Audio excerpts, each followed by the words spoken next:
Friends, நீங்கள் எல்லோரும் நல்லா இருக்கீங்கன்னு நான் நினைக்கிறேன். நானும் நல்லா இருக்கேன். கர்த்தருக்குள்ளே நம்ம எல்லோரும் சந்தோஷமாக இருக்கோன்னு நான் நினைக்கிறேன். இப்போ நம்ம என்ன குறித்து பார்க்க போகிறோம்னா விசுவாசம். இப்போது விசுவாசம் என்ன நம்ம பார்க்க போகிறோம், ஒரு கதை மாதிரி பார்க்க போகிறோம். விசுவாசம் இப்போ இந்த கிறிஸ்டியன்ஸ் நடுவில் இருக்கிற விசுவாசம் இந்த ஜென்ரேஷனில் எப்படி இருக்குன்னா தண்ணி மாதிரி தத்தளித்து கொண்டே இருக்கு, ஆடிக்கிட்டே இருக்கு, காற்று மாதிரி ஆடிக்கிட்டே இருக்கு.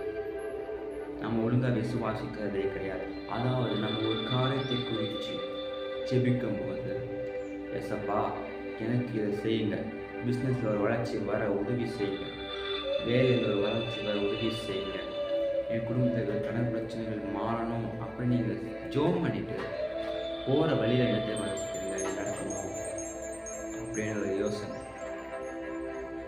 அந்த யோசனையினால தான் நீங்கள் பாதி பேரும் ஆசீர்வாதத்தை இழந்து நிற்கிறீங்க.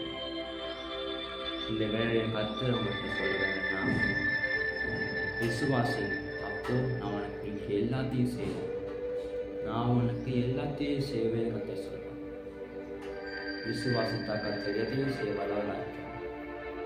நீங்கள் ஒரு ஜெபம் பண்ணுறீங்களா, பிஸ்னஸ் வளரணும், வேலை வளரணும், எங்களோட கடன் பிரச்சனைகள் பாரங்கள் மாறணும்னு நீங்கள் ஜெபம் பண்ணும்போது நீங்கள் எதை குறித்து கவலைப்படாமல் சந்தோஷத்தோட மன நிம்மதியோட நீங்கள் எல்லாம் என்ன பண்ணுங்கன்னா வீட்டுக்கு போய் ஏசப்பா எனக்காக நீர் என்ன பண்ணுவீங்க செய்வீர் அப்படின்ற முழு விசுவாசத்தோட முழு ஜெபத்தோட நீங்கள் கர்த்தரை நோக்கி பார்க்கும்போது கர்த்தர் உங்களை ஆசீர்வதிப்பார்.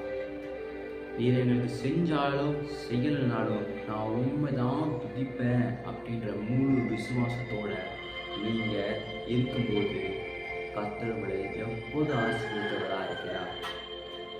கர்த்தர் கொடுக்குற ஆசீர்வாதத்தை கேட்டு வாங்க விசுவாசத்தோட. ஏசப்பா இயேசுவின் நாமத்தினாலே எனக்கு கொடுக்க வேண்டிய ஆசீர்வாதத்தை எனக்கு கொடுக்கும்படி கேட்குறேன் அப்படின்னு நீங்கள் கேட்கணும். அப்போது கர்த்தர் கன்ஃபார்மாக கொடுப்பார். எனக்கு இயேசுவின் நாமத்தில் நீங்கள் எதை கேட்டாலும் நான் செய்வேன் ஏசப்பா சொல்லியிருக்கேன்.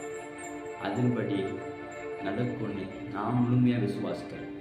நீங்கள் விசுவாசிக்கும் போது நீங்களும் ஜாலியாக இருப்பீங்க, சந்தோஷமாக இருப்பீங்க, மன நிம்மதி கிடைக்கும், உங்களுக்கு ஆசீர்வாதம் கிடைக்கும். இயேசுவின் நாமத்தில் ஆமென்.